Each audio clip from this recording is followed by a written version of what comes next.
that sense of self that was always there, I have something unique to bring to the world, starts to rebuild itself. That sense of self that you being you is important enough, I think is it's just incredibly powerful. Welcome back to the Happiness in Progress podcast. I'm your host, Danielle Craig. I'm an Emmy award-winning journalist, a mom, wife, and you know what I like to say, just a person looking for more joy in the everyday.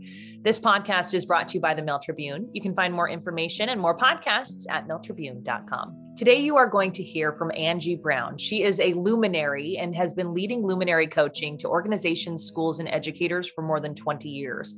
Her deep passion is to infuse leadership with spirituality. She is the founder of Sovereign Woman, a coaching program designed for women that brings spirituality into their businesses and across all aspects of their personal life. She is also a Bloomsbury published author of the book Lighting the Way, and she has a second book on the way. She is a TEDx speaker and standout star of BBC's School. We talk about in this conversation how to find that light within, how that light gets dampened, and some of the first steps to uncovering that luminary within, as she says, how you can be a leader and be in touch with spirituality as you lead, that and so much more in this conversation. So let's get to it.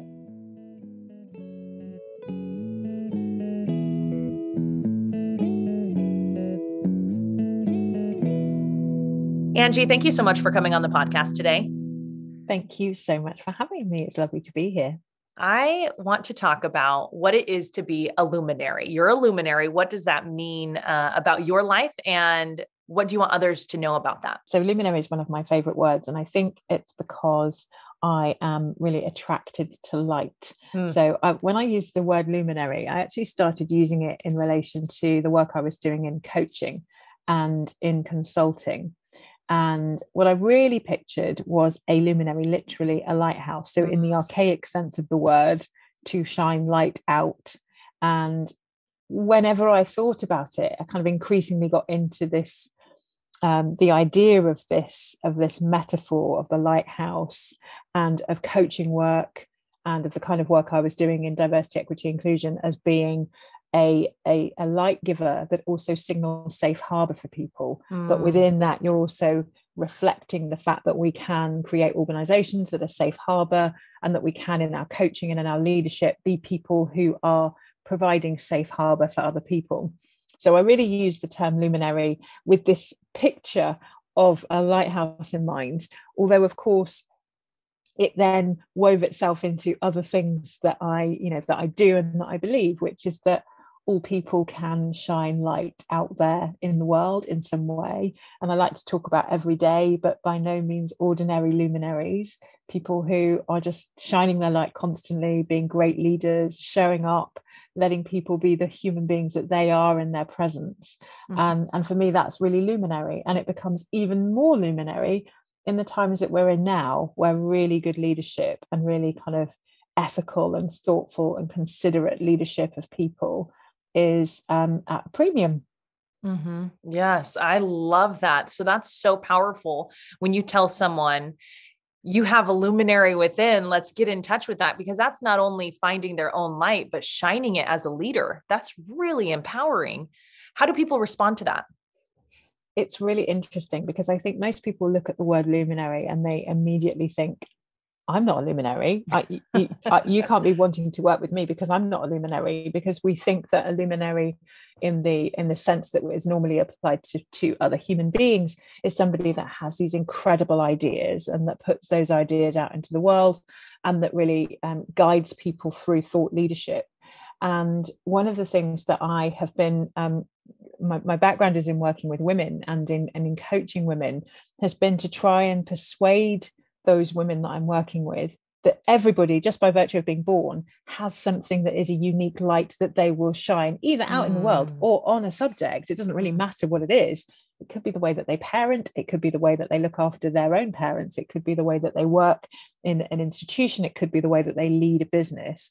But everybody has something very unique and a particular way of lighting up the world. So I like to really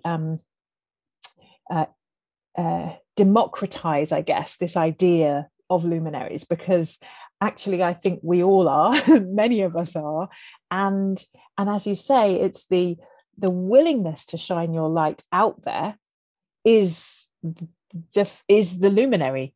That is you becoming a luminary. The willingness to say, hey, this is what I think, and this is what I see, and this is the light I shine on this topic, then makes you a luminary. And it's nothing more complicated than that. And I once had this idea actually of all of that. I was thinking about all of the women I was coaching, and I was just picturing them as a kind of group of women, but actually standing in line along a coastline, all shining out these individual lights out, to all of those who are at sea, to all of those who are lost, to all of those who need some kind of comfort and solace. And I really thought, it isn't about there being one single lighthouse ever, is it? It's not about there being one single light giving body. It's about the amazing quality of what happens when everyone does that, just how much light we can create. It's not a zero-sum gain. It's just something that, Yes. multiplied when we all do it. Oh my goodness. I absolutely love that. I have goosebumps. That's just so amazing, because it's true. And I think we get confused in this world that, I can be the only lighthouse. But there's such a need for so many lighthouses, and every lighthouse directs people in a different way, and is the certain touch that the person might need to be drawn to.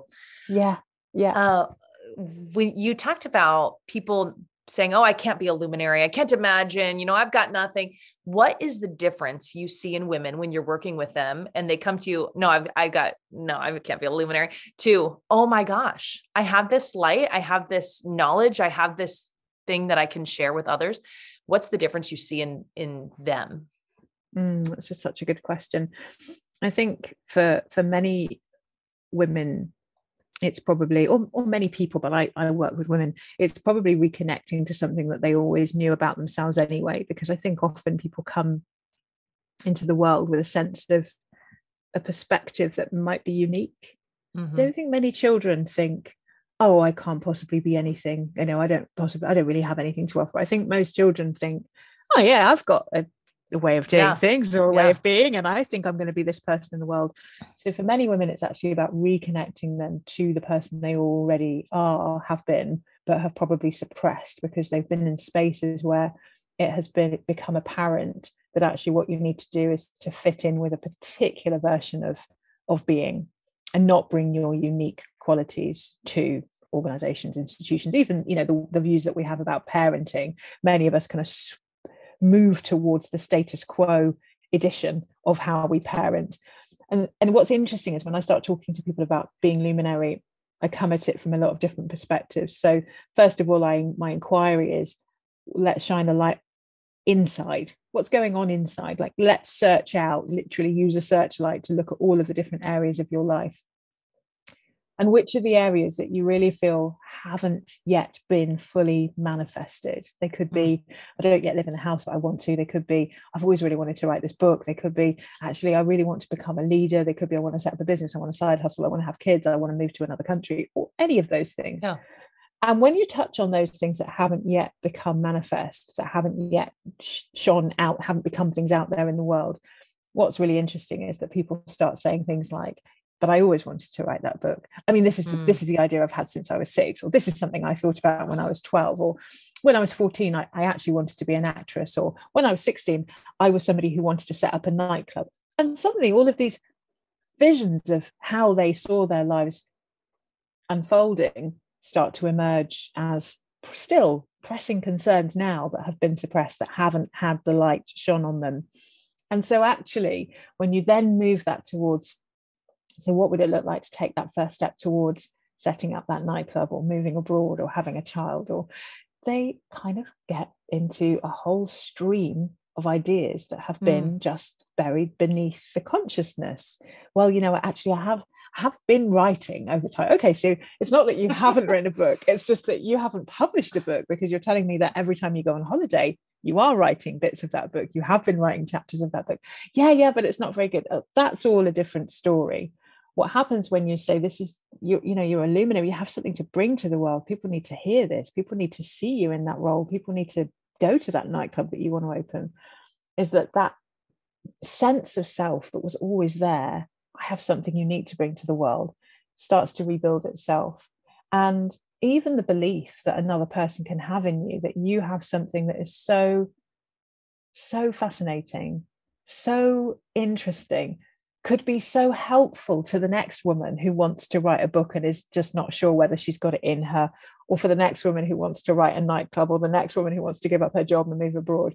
That sense of self, that you being you is important enough, I think is it's just incredibly powerful. It changes the way that we stand. It changes the thoughts that we continually have about ourselves. And maybe that book doesn't get written a month after, 2 months after, even in the year after we start talking in that way. But I do think there's something really powerful about re-articulating those visions that we have about ourselves as adults, because our thoughts become things. We know that. And once it's out there, it's really difficult to get it back in the box. So yeah, it's really powerful. Yeah, I love that. When you talk about as we grow up, we start to suppress that light, suppress that part of us. It just breaks my heart. And I know that probably has a lot to do with trauma. As adults, what is the work that has to go into moving through that suppressed light, like moving through the traumas? I think it's quite complex. And I think it's complex because people have so many intersectional, I work with women who hold many intersectional identities, I guess. So I'm also a diversity, equity, inclusion consultant. And so some people find me as a coach through the work I do in diversity, equity, inclusion. And often those are women of colour who may have suppressed certain ideas about who they believed they were going to be able to become as a consequence of working in all white environments, or as a consequence of, combination of the way that sex, gender and race interplay in workplaces, or indeed in the expectations that many women feel they can have about their lives, and how likely those expectations are to play out.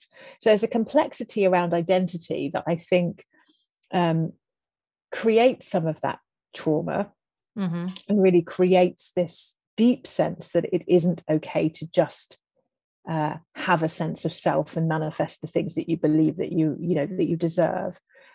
I think I've been talking a lot recently about what it is for many women, many of us who were socialized as young women, to really twist and contort ourselves in relation to a patriarchy. And I don't mean that in relation to specific men at all. I actually mean that in the way that we are socialized as women to behave in particular ways, and to show up in particular ways, and to express our desires in particular ways. So you can be, and I feel like I'm a strong, independent, and have, woman, and always have been. And yet through my teenage years, I found it very compelling that I would probably express myself differently, that I would not take center stage, that I would quiet down in certain situations. It was a really compelling narrative that women should be a particular way. And I think I really played into the hands of it. And I did lots of those things. And so, although I wouldn't say that I was necessarily traumatized by the experience of suppressing some of those things, there is certainly an unlearning to be done. And there has been an unlearning that's happened through my 20s and 30s to get to the point where I don't have an expression that is in a direct opposition to the way that I expressed myself as a teen. There is something that's been about discovering what would it really be like to not be in opposition with the patriarchy, but to express myself as a woman in the way that I want to express myself. And that's the learning for many of us. It's not your version of events. It's not that version of events. It's what is my version of events? How do I want to show up? And that's really complex. And people come to it, of course, from a whole host of different directions and pathways. I can only imagine what it's like with the added layer of being a woman of color in the workplace. Because I know as a white woman in the workplace, we've all felt we've felt what it's like to be told you're too loud, too intense, too bossy, all of the things. And really, there has been a role that the woman is to take in the workplace. And even one male coworker I had once told me as a news anchor that I was there as eye candy alone. And it was it's concept. Like that kind of, there is that role that you talk about, and that's difficult. And it's easy to shrink yourself into it. it's just easier. There's less friction and you Yeah. shrink into it.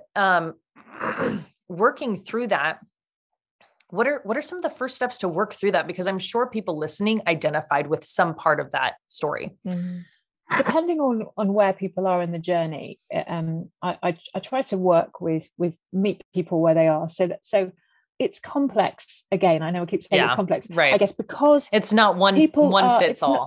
Exactly. And so often I meet women who probably think that they are at one point in the journey, and I might see that they are somewhere else. I'm loath to say ahead or behind, but that they're on a slightly different path. And I mean, what I mean by that is that often I meet women who are very capable, often type A, successful leaders, but they're feeling that something's a little bit off. And they might say, my workplace has been great. There isn't any discrimination. I don't feel like men are treated differently to women. I haven't ever had a problem as a woman of color. But then in the course of those conversations, they might reveal that actually they are shrinking. They are making themselves smaller. They are accommodating. And my role, I guess, is to very gently shine a light on some of that. That discussion that you've just described with your line manager or with your boss, tell me a bit more about that. Let's just shine a light on that. What do you think was going on? And it might be something like a look in their eyes that tells me that they think something else was going on, but the words they're using are, my line manager's great, he does the best he can, he's really supportive.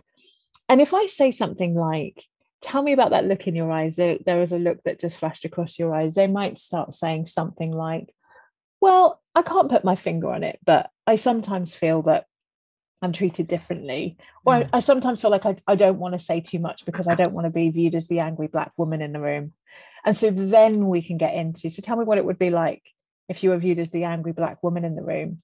And that, for me, it's not just about being the angry Black woman. It might be about being somebody that identifies as LGBTQ. It could be about being somebody who has a disability, hidden or otherwise, that, it feels like sometimes people don't feel so comfortable talking about in the workplace.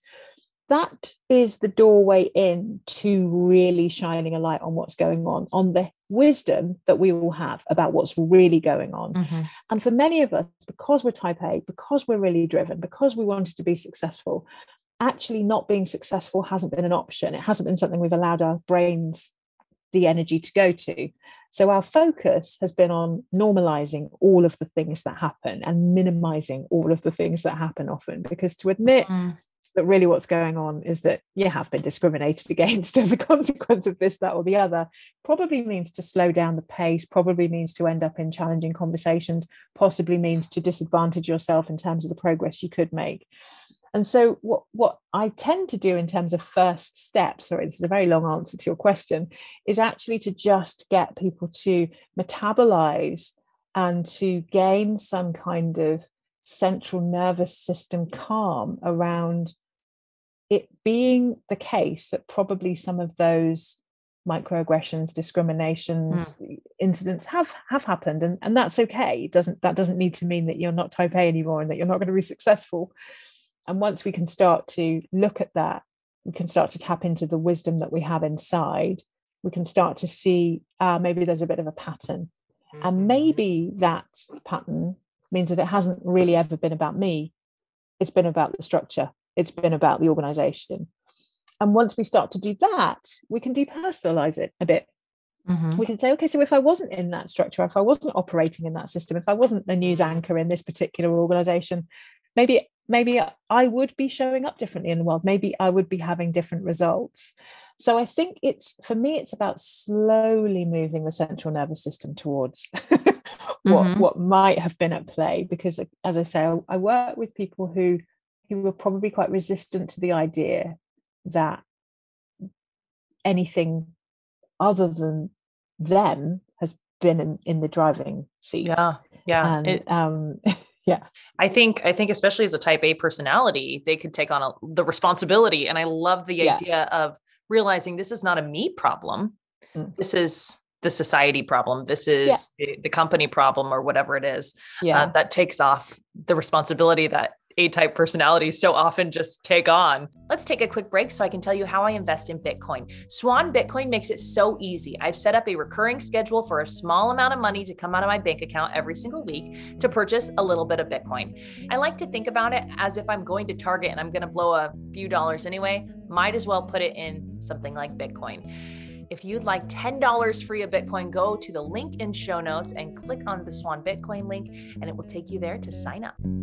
Let's talk about one of the things that I love that you talk about is bringing spirituality into the workplace and into your leadership role or into your life in general, because I think so often spirituality and life are kept as two separate things. Okay, I'll do a meditation practice. Okay, I'll do this, but then this world is different. So tell me why it's important to bring those together.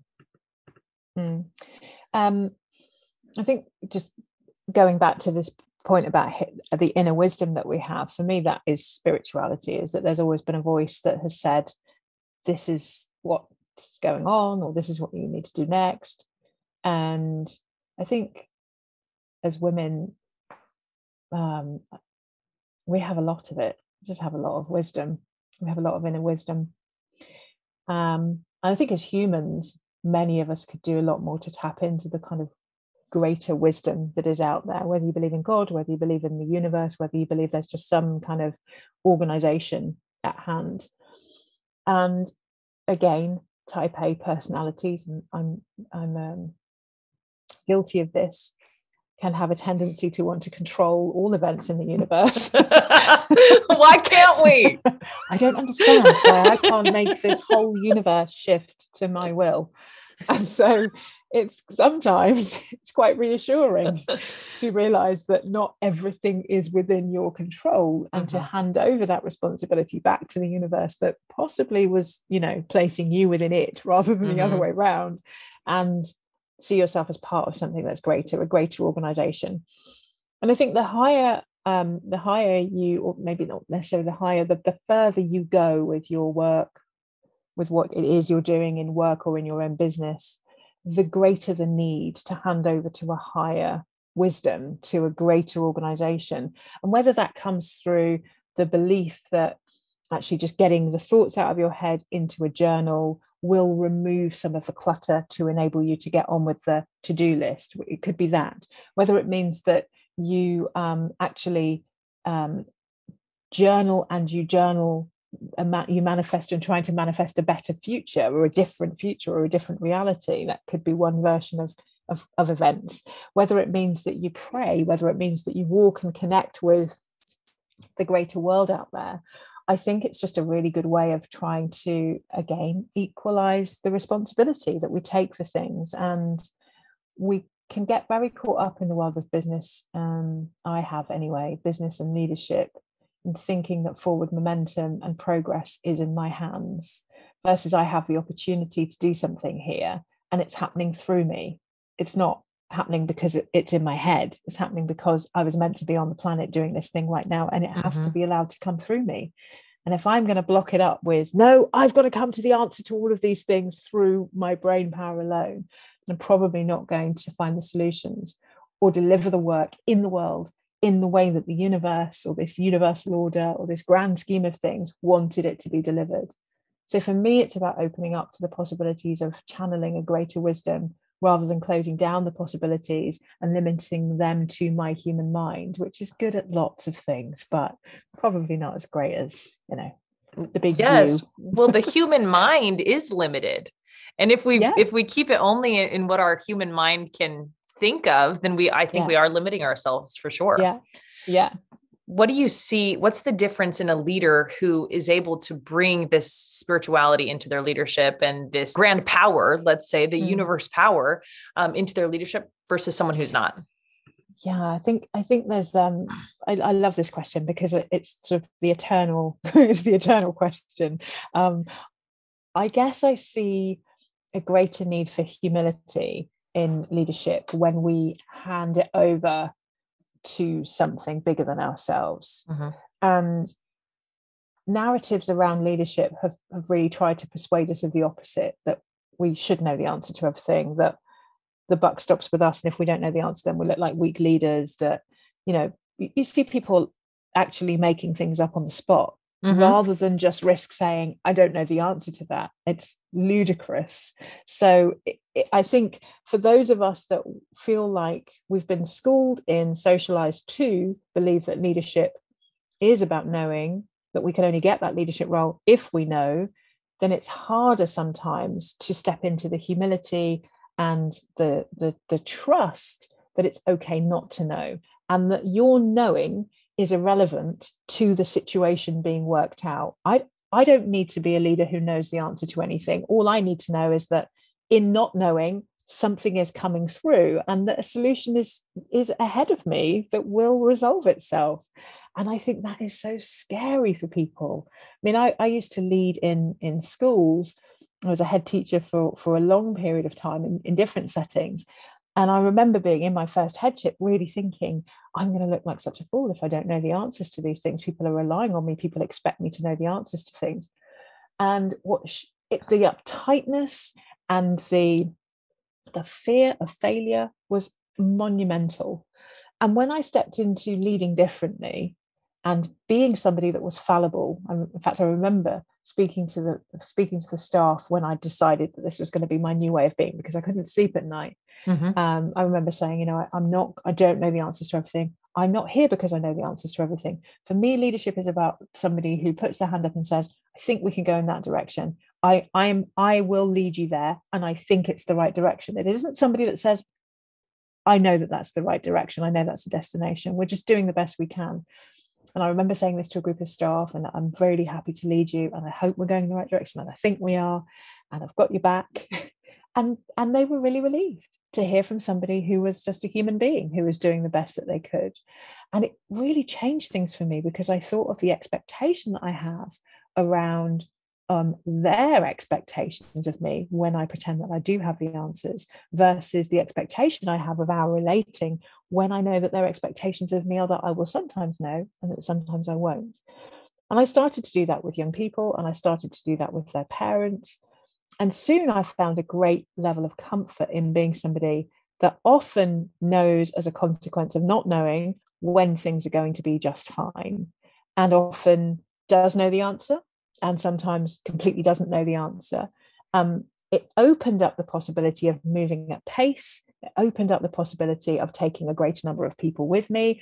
It means that I can show up completely authentically. I don't have fear in my heart when I stand in front of people. It opens up such richness to people. And it is my prayer that in leadership, we just move towards that vision, that version of events, where we don't know because we don't actually know, because human beings have our small, tiny brains, and we don't know the answer. Sorry, we don't. I love that so much. And I have so many thoughts from that, but I love also what that teaches the staff, the other people there. When a leader gets up and says, I don't have the answers right now, collectively we'll get there. We'll find a way. It gives the staff their own power, their own light to turn into 100%. And to join the conversation. I think that's empowering for the entire staff and leader themselves. Yeah, that's wonderful. Absolutely. And if anything, then our job as leaders becomes to create that sense of autonomy and agency for everybody else.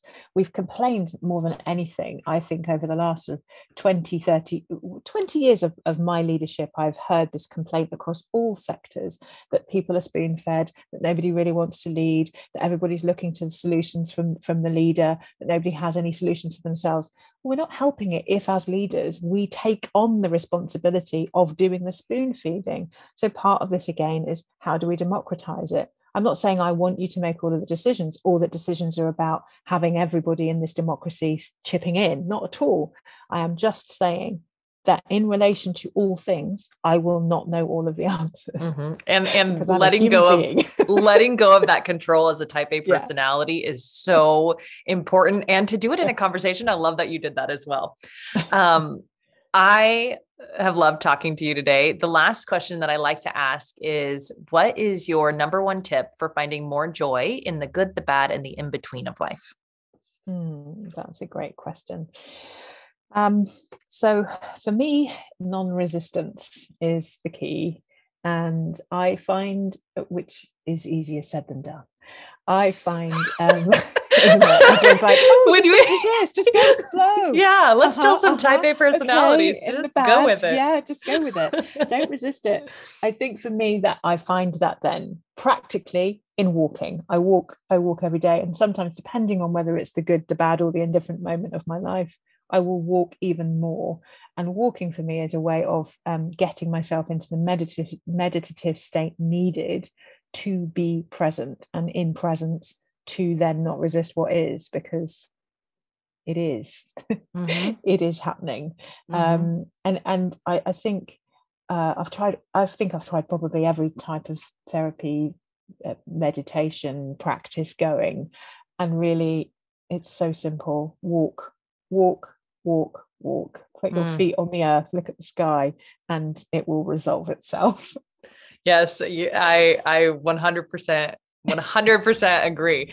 Thank you so much, Angie, for this conversation and for what you do in the world and shining that light and leading others to shine theirs. I think that is absolutely incredible work. Thank you so much for having me. I've really enjoyed talking to you. It's been great. I hope you enjoyed this conversation with Angie. If you've not already uncovered that light within, I hope you can feel those first steps kind of itching at you to get started. And with that, I want to thank you for being here on Happiness in Progress.